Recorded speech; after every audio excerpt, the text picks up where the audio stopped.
নমস্কার বন্ধুরা, আমি তাপস মালাকার। আমার চ্যানেলে আপনাদের সবাইকে স্বাগত। আজ অত্যন্ত গুরুত্বপূর্ণ কেন্দ্রীয় সরকারি চাকরির খবর নিয়ে আমি চলে এসেছি। সম্পূর্ণ পার্মানেন্ট পদে কিন্তু এই নিয়োগ বিজ্ঞপ্তি প্রকাশিত হয়ে গেছে। পশ্চিমবঙ্গের কলকাতায় অবস্থিত কেন্দ্রীয় সংস্কৃতি মন্ত্রকের অধীন একটি গুরুত্বপূর্ণ এডুকেশন মিউজিয়াম, সেখানে কিন্তু এই গুরুত্বপূর্ণ নিয়োগ হতে যাচ্ছে। দেখুন সম্পূর্ণ ভিডিওটিকে প্রথম থেকে শেষ পর্যন্ত এবং অবশ্যই জেনে বুঝে নিন। তার আগে আপনি যদি আমার চ্যানেলে প্রথমে থাকেন অবশ্যই চ্যানেলটিকে সাবস্ক্রাইব করে পাশে থাকা বেল আইকনটিতে অল নোটিফিকেশন অন করে দিন, যাতে সমস্ত ভিডিওর আপডেটগুলো সবার আগে আপনার কাছে নোটিফিকেশন আকারে পৌঁছে যায়। ভিডিওটি ভালো লাগলে বেশি বেশি করে লাইক করুন, বেশি বেশি করে বন্ধুবান্ধব প্রিয়জনের কাছে শেয়ার করে দিন, সমস্ত চাকরি প্রার্থীদের কাছে শেয়ার করে দিন এবং অবশ্যই কোনো প্রশ্ন থাকলে কমেন্ট সেকশনে কমেন্ট করতে ভুলবেন না। দেখুন আমি আপনাদেরকে ভিডিওর মূল পর্বে নিয়ে যাচ্ছি। দেখুন চলুন দেখে নিই এই বিস্তারিত বিষয়টি এবং অবশ্যই চাকরির কিভাবে আবেদন করতে হবে সম্পূর্ণ বিষয়টি আমি আপনাদেরকে দেখাবো। চলুন দেখে নিই কী যোগ্যতা, বয়সসীমা, স্যালারি স্কেল সম্পূর্ণ বিষয়টা দেখব। সম্পূর্ণ কেন্দ্রীয় সরকারের পার্মানেন্ট পদে কিন্তু এই নিয়োগ হতে যাচ্ছে। কলকাতায় অবস্থিত কেন্দ্রীয় সংস্কৃতি মন্ত্রকের অধীনে একটি গুরুত্বপূর্ণ এডুকেশনাল মিউজিয়ামে। চলুন দেখে নিই আসল বিজ্ঞপ্তিটি। দেখুন আমি বর্তমানে রয়েছি সায়েন্স সিটি কলকাতা এর অফিসিয়াল ওয়েবসাইট, দেখতেই পাচ্ছেন সায়েন্স সিটি কলকাতা। এই অফিসিয়াল ওয়েবসাইট হচ্ছে, অ্যাড্রেসটা আমি আপনাদেরকে দেখাচ্ছি, sciencecitykолkata.org। এই হচ্ছে অফিসিয়াল ওয়েবসাইট .in, sciencecitykолkata.org.in। এই হচ্ছে অফিসিয়াল ওয়েবসাইট। এখানে আপনারা আসলে দেখতে পারবেন এই হচ্ছে সায়েন্স সিটি কলকাতার অফিসিয়াল পেজ, যেখানে আপনারা অনেক ধরনের নোটিফিকেশন দেখতে পারবেন। সেখানে এই গুরুত্বপূর্ণ চাকরির বিজ্ঞপ্তি প্রকাশিত হয়ে গেছে। দেখুন এবং বিস্তারিত বুঝে নিন। আপনারা প্রথমে এই সায়েন্স সিটি কলকাতার ওয়েবসাইটে এসে এই ডান দিকে এই অপশানে যে তিনটে ট্রিপল দাগের যে অপশানটা দেখাচ্ছে, এই অপশানটা এখানটায় কিন্তু সিম্পলি ক্লিক করবেন। সিম্পলি ক্লিক করে একটুখানি স্ক্রল করে নিচের দিকে নামবেন। নিচের দিকে সিম্পলি ক্লিক করার পরে দেখুন সিম্পলি ক্লিক করলাম, ক্লিক করে একটু নিচের দিকে নামবেন। নামলেই নোটিশ বলে একটি অপশান দেখাবে। নোটিশ বলে একটি অপশান দেখালে কিন্তু আপনারা এই নোটিশ অপশানটায় ক্লিক করতে হবে। দেখুন আমি আপনাদেরকে দেখাচ্ছি নোটিশ অপশানটি। এই হচ্ছে নিচের দিকে দেখুন নোটিশ অপশানটি দেখাচ্ছে, এখানে নোটিশ অপশানটি ক্লিক করবেন। চলুন দেখে নিই নোটিশ অপশানটিতে। দেখুন এই হচ্ছে সেই রিক্রুটমেন্ট পেজ, যেখানে আপনারা দেখতে পারবেন এই গুরুত্বপূর্ণ নোটিফিকেশন। দেখুন এই রিক্রুটমেন্ট পেজে একটু স্ক্রল করে নিচের দিকে নামলেই 29শে ডিসেম্বর প্রকাশিত হয়ে গেছে এই গুরুত্বপূর্ণ নিয়োগ বিজ্ঞপ্তির ব্যাপারে বিস্তারিত। দেখুন রিক্রুটমেন্ট অফ এডুকেশন অ্যাসিস্ট্যান্ট এই হচ্ছে ডাউনলোড ডিটেলস। এখানে সম্পূর্ণ অফিসিয়াল নোটিফিকেশনটা পেয়ে যাবেন এবং এখানে হচ্ছে অ্যাপ্লিকেশন ফর্মটা রয়েছে। আমি আপনাদের সুবিধার্থে অ্যাপ্লিকেশন ফর্মটাও পূরণ করা দেখাবো এবং এই ভিডিওর ডেসক্রিপশনে অ্যাপ্লিকেশন ফর্মের লিঙ্ক পেয়ে যাবেন খুব সহজে, যাতে আপনারা অ্যাপ্লিকেশন ফর্মটা ডাউনলোড করে প্রিন্ট আউট করে নিতে পারেন। দেখুন আমি আপনাদেরকে সম্পূর্ণ অফিসিয়াল যে নোটিফিকেশন, এখানে ক্লিক করে অফিসিয়াল নোটিফিকেশন দেখাচ্ছি। কোয়ালিফিকেশন বিস্তারিত তথ্যগুলো সম্পূর্ণ এখনই জানতে পারবেন। চলুন দেখে নিই অফিসিয়াল রিক্রুটমেন্ট নোটিশটি। দেখুন এই হচ্ছে সম্পূর্ণ অফিসিয়াল বিজ্ঞপ্তি। Science city national council of science museum, ministry of culture, government of India, JBS Haldane avenue, Kolkata 46। Ministry of কালচারের official logo government of India দেখতেই পাচ্ছেন এখানে। আচ্ছা এইবার এখানে reference advertisement number 1/2020, date 30/12/2020। Science city a constituent unit of national council of science museum NCSM, an autonomous body under the Ministry of Culture, Government of India, invites application from eligible candidates for filling up of following post। দেখুন পোস্টের নাম education assistant 1 post unreserved রয়েছে। Pay scale সম্পূর্ণ যেহেতু permanent পদে নিয়োগ, pay scale দেখুন pay scale রয়েছে পে ম্যাট্রিক্স লেভেল 5 29,200 থেকে 92,300 টাকা, with basic pay 29,200 plus usual allowances as per government of India rules. Total emoluments at starting ₹45,384 টাকা per month approx at Kolkata. তাহলে প্রতি মাসে কিন্তু 45,000 টাকা বেতনের কিন্তু একটা বিরাট চাকরির বিজ্ঞপ্তি প্রকাশিত হয়ে গেছে। কেন্দ্রীয় সরকারের সম্পূর্ণ স্থায়ী পদের চাকরি।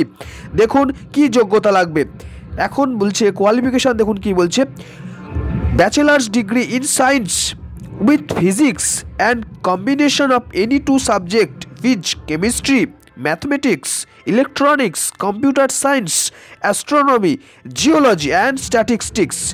এই হচ্ছে বিষয়।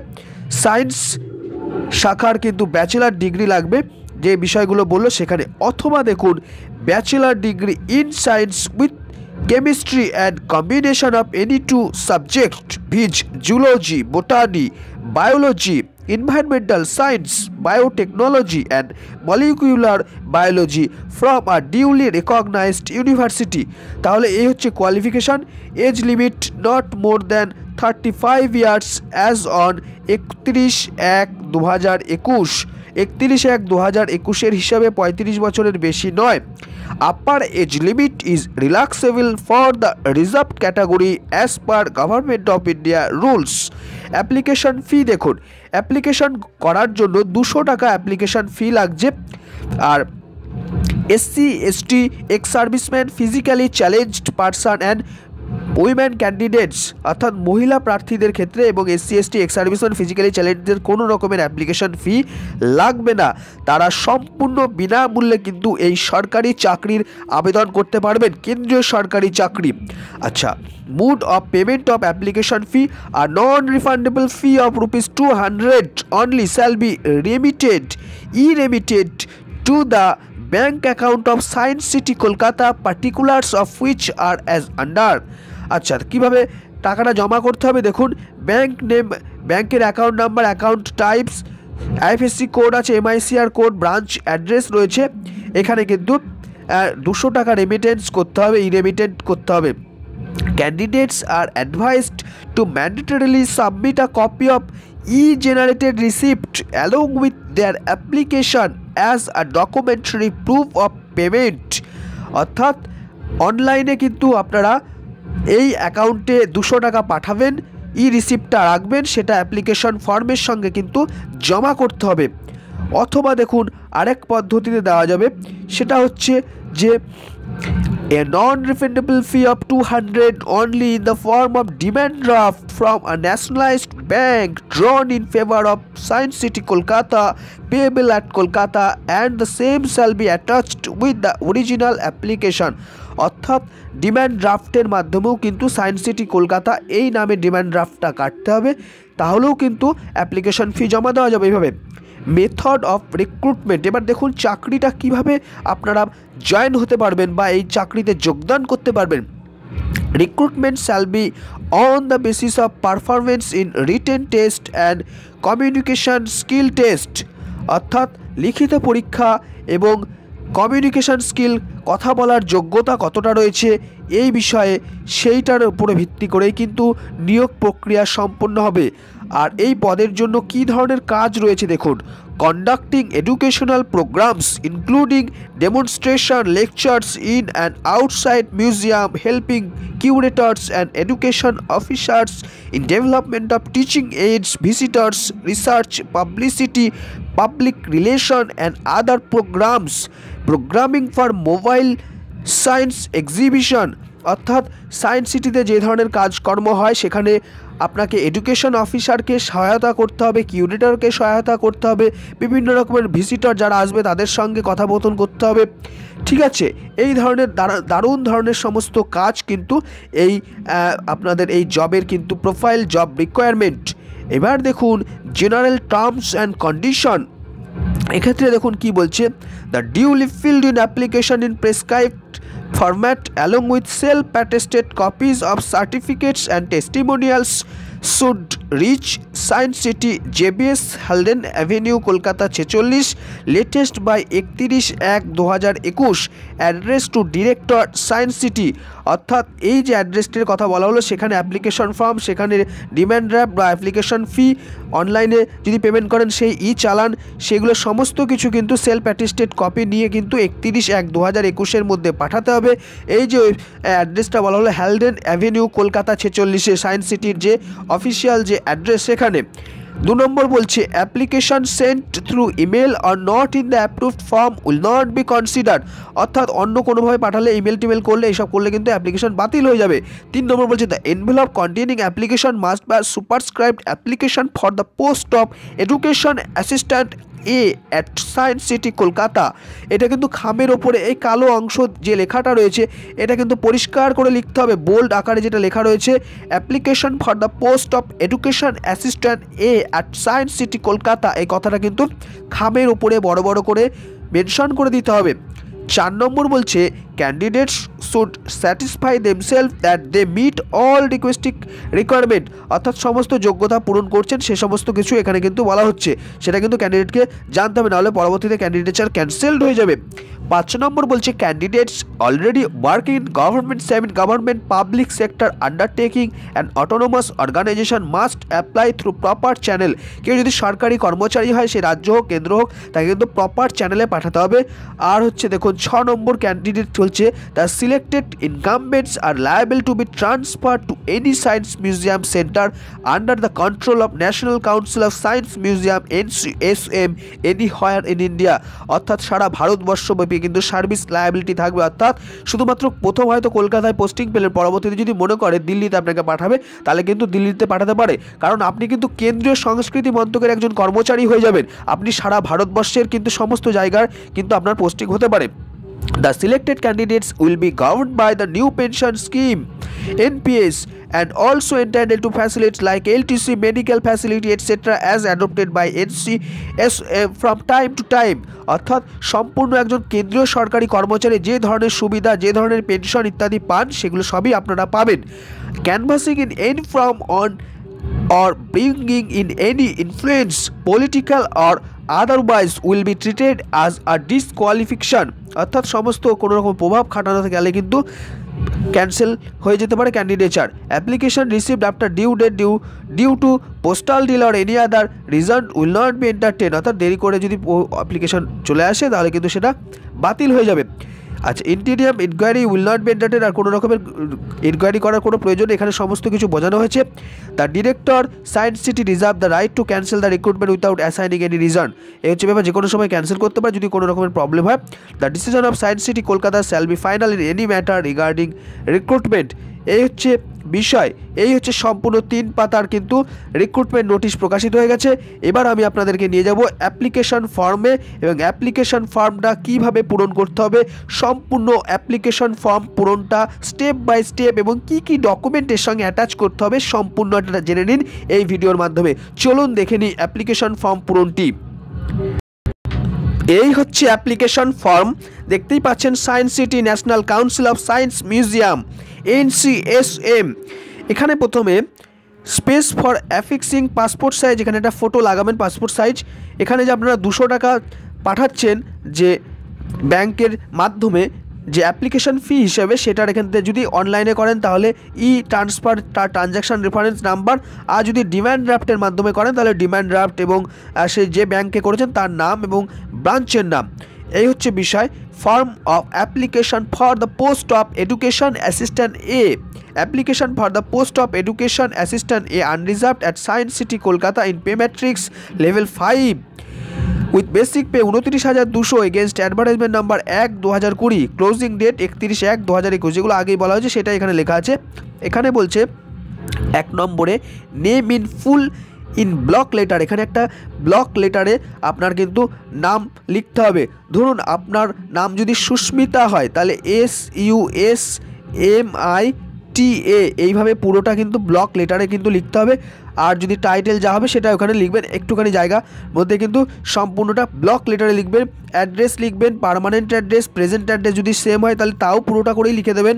আচ্ছা, ইমেল অ্যাড্রেস লিখবেন, email ID, mobile number, alternate mobile number এগুলো লিখবেন।